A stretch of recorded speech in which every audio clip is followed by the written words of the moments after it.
Going on YouTube? How's it going? In today's video, we're actually going to be discussing the leader King.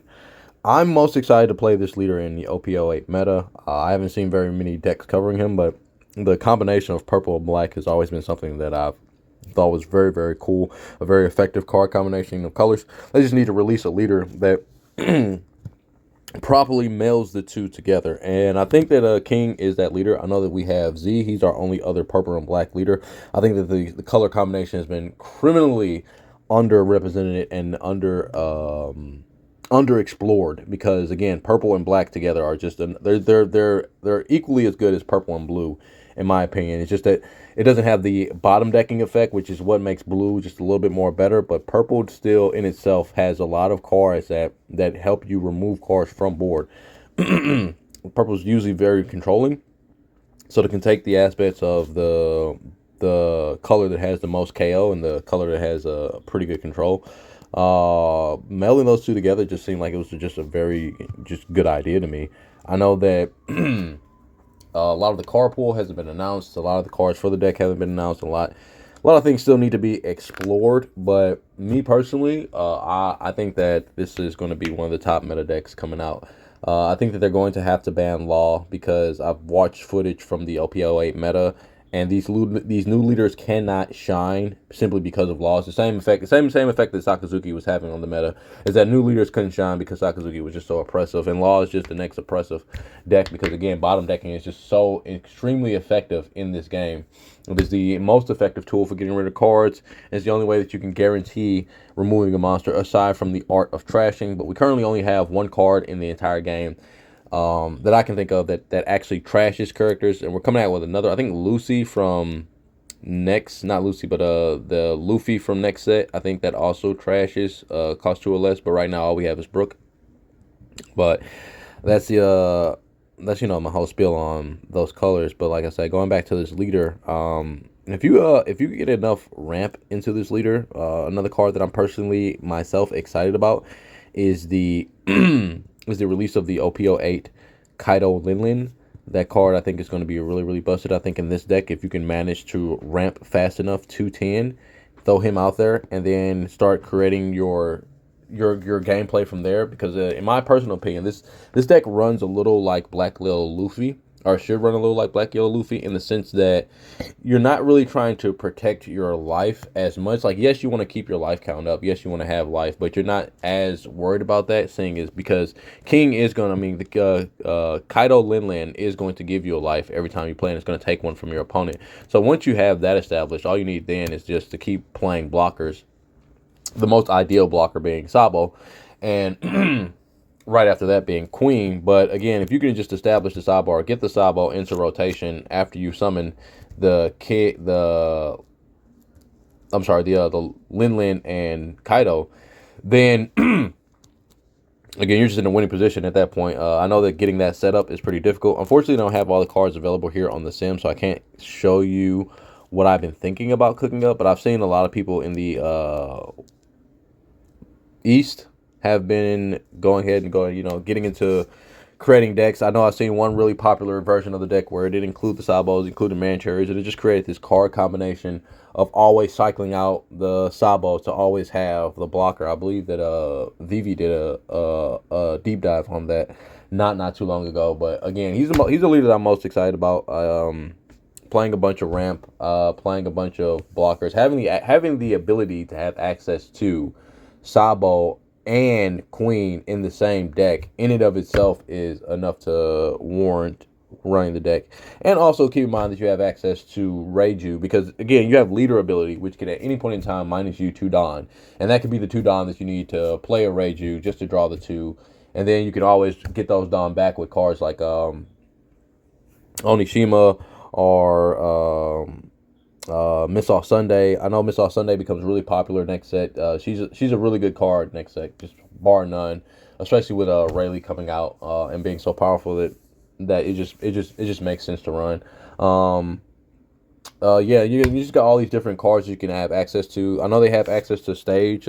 King himself, he has access to the stage, not the Douglas Bullet, but he has access to Onigashima, which is going to ramp you a Dawn every single turn. So you combine that with Dawn ramping characters, then you're going to get to 10 really fast. I mean, if you're going first and you play this, you're at 4. Next turn, you're at 6. You play a ramper to go to 7, and then you use stage again to go to 8. The very next turn, you're at 10. So essentially by like your turn 4, you can drop that Lin Lin Kaido. And like I said, if you probably only taken 2 life at this point, so you still have 2 life. So that means that your opponent, if they don't kill you that following turn, like if you're just able to protect those 2 life, or even if you're just able to protect 1 life, and then play that Kaido, like a following turn, like I said, if you have any kind of defense, if you have a Sabo or anything like that in your hand, then you're good to go. I mean, even if you don't have those things, and like I say, you're able to defend those 2 life, then all you have to do from that point on is just use your leader ability to go ahead and start popping stuff off the board. Your opponent won't have any more cards on the board, so they got to start from fresh on trying to get rid of that Kaido Lin Lin. Like I say, there's card combinations you can do to make it to where you're going to get those Dawn back right with Black Maria in the game right now. That cost of minusing all your Dawn really doesn't seem that heavy. Black Maria's ability, I don't know if you guys have seen it, but her ability is just to give you 5 Dawn. You don't have to tap her. You don't have to... You just play her. This is an active main. Like, usually whenever they equip cards like this onto something, they usually say that you have to rest the character. That way that the character isn't active and just constantly sitting on board doing this. But the fact that it's a 3000 2K power body means that it's actually really, really easy to move with a lot of card effects. But even still, I think they should have put the stipulation on that this card should have to, at minimum, rest itself as well to be able to use that card effect, because just constantly having it on board and it being up and it just constantly providing you with Dawn is actually insane. But again, in this deck, that's a pretty good bonus, because if you haven't even set, even if you don't have the setup with the Sabo and the Kaido Lin Lin, and you just have this in hand, you using that Kaido Lin Lin's effect and then activating Omigishi, and on your following turn, you immediately have access to this, and you're going to have all 7 Dawn or all 8 Dawn, because your opponent will be at 8 Dawn at that point. So using her effect isn't even a neg; it's just a plus at that point. And then you just use your Onigashima, and you have 1 more Dawn. All you have to do at that point is just figure out how to ramp 1 more. If there was a way to ramp 1 more, then that'd be it right there. You know, you have your additional ramp. You go up again. And your opponent still has to deal with that Kaido Lin Lin swing. It's not like they just get to avoid that. Not only is that card taking a life, giving you a life, but it's also a swinger. So that means it's also going to burn resources out of your opponent's hand. If they just can't keep up, they can't keep up. Again, Red Purple Law doesn't have an issue with doing this, which again, why I don't think that this deck in particular is going to shine as hard as it can, simply because of that card being in the meta and being such a menace. Again, Red Purple Law is just a new Sakazuki. It's just a menace of the format. And honestly, I'm excited to play him for the upcoming meta, but I'm also realistically, even myself, ready for them to go. Although I don't really have problems with the mirror match or even playing with Law. I mean, I play with Law. I've never really played Law with anything but Law. But I can imagine it's pretty tough if you're not playing Law versus Law. But I have played a couple of like Sakazuki and some Yamato. Yamato next set is pretty good. But like I say, in OP08, Law is he's just reign supreme. He's just that guy. There's nobody else who's about to beat him. But let me stop glazing over that and then go back into this deck profile for this guy. Again, King just having a lot of resources, just having a lot of cards is just going to make him really, really good. My personal opinion, I think that Lin Lin Kaido card is just going to be one of those cards that's a staple in the deck. I think that as the format advances and people start to really discover how to build him, I think that that's just going to be something that everybody else is going to see. That's just the preferred way to play him. I see that there's also there's a bunch of different ways to play this this King character, especially since he has an inherent -2 and you have Onigashima. That's essentially making it a -1 to minus something by 2, which is really, really effective. Again, you play more Dawn Ramp. You can play more of a destructive build where you're just trying to control with the purple strategy. You can play more of a I'm trying to rush to Kaido Lin Lin so that I can just put myself in a position to where I'm just like Black Yellow Luffy in the end game. They're just summoning Sabos and summoning little babies and just resting off of that. You got the same kind of effect in here when you're just searching for the big Kaido, searching for the for the Sabo to put in grave, so you can just recover him with any of your recovery cards, such as Rebecca or, like I say, Mancherry. Man, those would be the two obvious choices that you're going to pick to recover the Sabo out of the graveyard. It's going to be Rebecca and Mancherry, as they're going to be the easiest for just pulling him right back into your hand, so that you can set up for your Kaido Lin turns.